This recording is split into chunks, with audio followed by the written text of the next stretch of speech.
This video should have been made probably about a week ago when the announcement first happened and the news broke from ESPN. I'm not going to lie, I'm a little late to the party when it comes to news about the Denver Nuggets and the whole Coach Malone situation.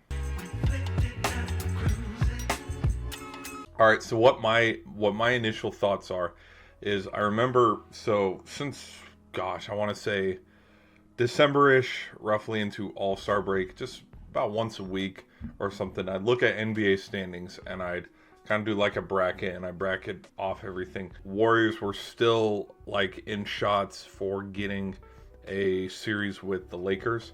This is before they lost a handful of their last 5 games. And then I saw the story breaking where it's like Coach Malone has been fired and then the GM got fired not shortly after that. And then there was reports coming out about like beef and how the guys didn't like each other in the locker room. There was stuff going on about how they didn't like how hard Coach Malone was coaching the players, holding them accountable. Like there was that infamous clip of him talking about nobody's watching film. There was the report on Russell Westbrook, which I'll talk about that probably in a different video. My initial reaction, the thing about we're going to give this team a spark. We're going to give them a spark as they head into the playoffs. It's like, are you shitting me? You really think firing your coach, who's been all-time wins leader, led you to a 2023 NBA Finals, you're about a possession away from getting to the finals again, like it's not to their own fault for losing the T-Wolves series. Like, yeah, they did blow a lead, but like that's not all on Coach Malone.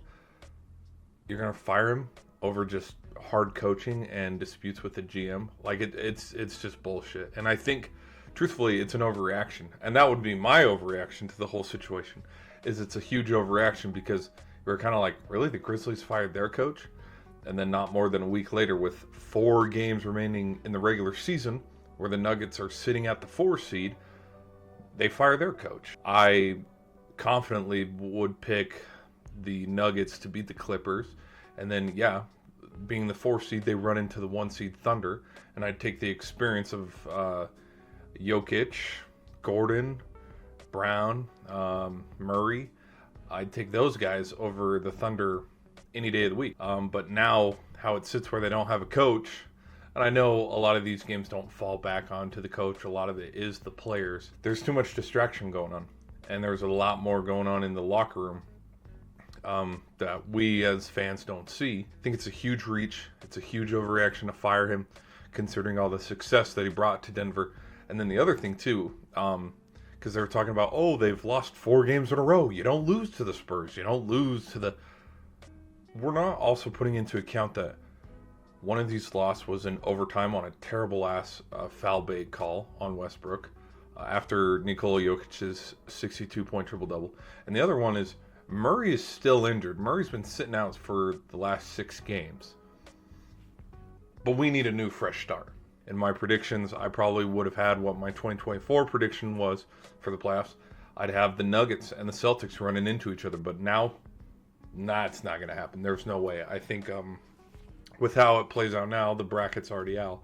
And the play-in tournament's going to be played tomorrow. I don't know if the Nuggets can beat the Clippers, truthfully. I mean, if the Clippers stay healthy, I think it could go the distance, and that would be a good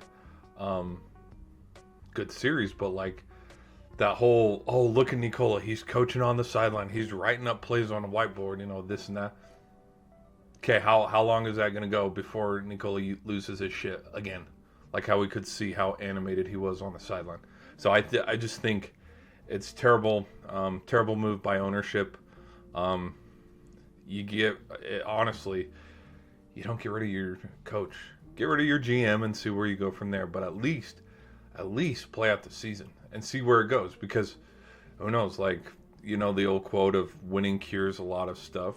Maybe, you beat the Clippers, upset the Thunder in 6 games, 7 games.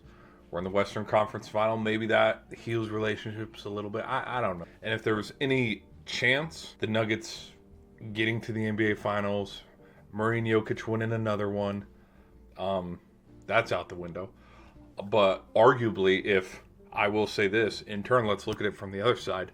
Without a coach, being led by an interim head coach, if Nikola Jokic, Murray, Brown, all the boys, If they go on and win the chip this year, getting through the Clippers, getting through the Thunder, probably waiting on them the bottom of that side of the Western bracket, either the Lakers or the Warriors or the Rockets, and potentially going through the Cavs or the Celtics in the NBA Finals.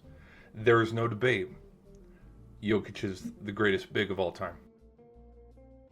After having your coach fired with 4 games left and to go on that playoff run, that is a Dirk Nowitzki type run when the Mavs won their first ring. So, be what it may. That might be a hot take. We'll probably dive into that one a little later. But that's my thoughts and reactions on Coach Malone getting fired, and now the Nuggets are officially in their post-Malone era.